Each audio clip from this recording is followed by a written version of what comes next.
asked Abraham to sacrifice Isaac. Genesis 22. After these things,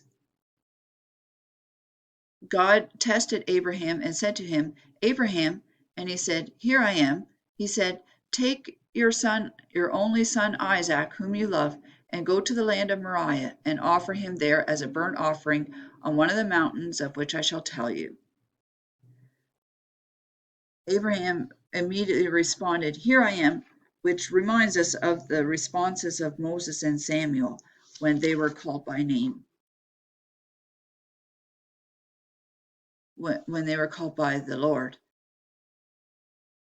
The land of Moriah is believed to be the same place as where the temple was built in Jerusalem. Today, what used to be Mount Moriah is now occupied by the Dome of the Rock, the Muslim structure that was put up in 691 AD. We see here that the Lord was testing Abraham's faith. God tests his saints to prove the quality of their obedience and to confirm their faith. Often this is done through adversity or hardship. James 1, verse 12.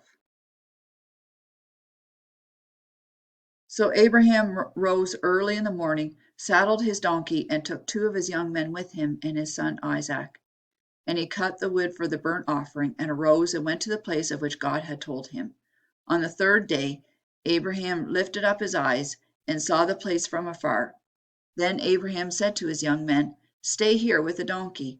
I and the boy will go over there and worship and come back again to you. So you see how Abraham was immediately obedient. He went early in the morning and he took 2 of his young men. He brought wood because he didn't know if the place that God had told him would have wood.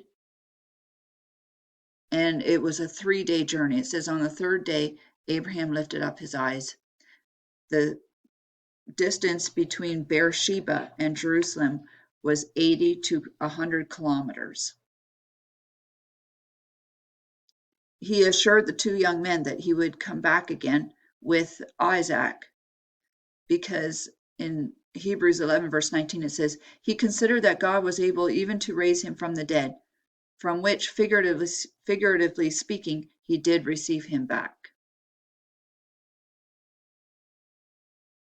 And Abraham took the wood of the burnt offering and laid it on Isaac his son, and he took in his hand the fire and the knife. So they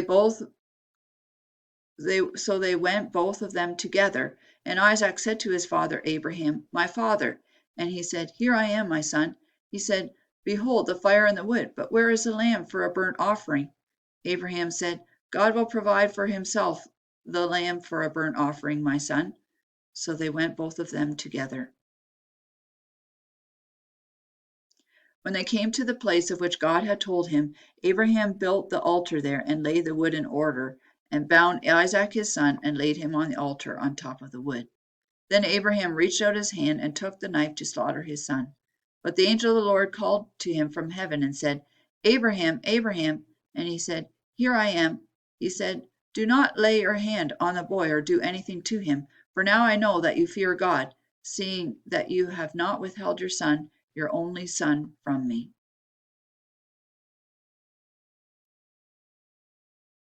So Isaac was being an obedient son, and that he did not seem to have put up any resistance.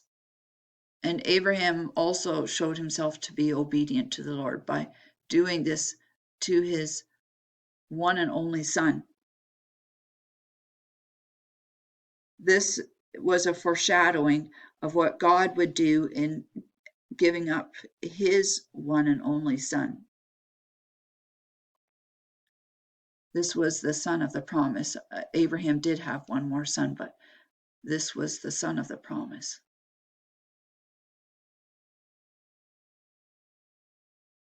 And Abraham lifted up his eyes and looked, and behold, behind him was a ram caught in a thicket by his horns. And Abraham went and took the ram and offered it up as a burnt offering instead of his son. So Abraham called the name of that place, "The Lord will provide." As it is said to this day, "On the mount of the Lord it shall be provided." The name Moriah means "the Lord will provide."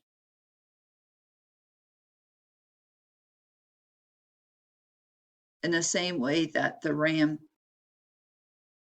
took Isaac's place, the Lord Jesus took our place and was sacrificed for us.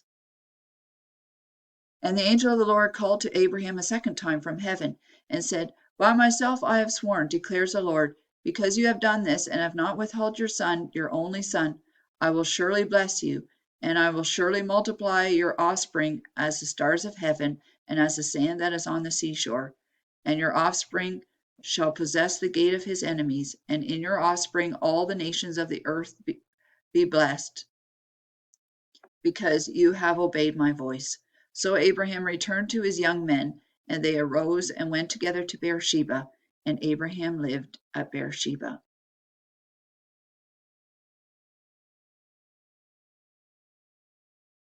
So the promise that Isaac would be the father of many nations is being repeated here. The name Beersheba is that you can read the whole story of Beersheba in the previous chapter in Genesis 21. Beersheba means well of seven. Abraham had given 7 lambs to the local king in order to settle a dispute over the ownership of a well.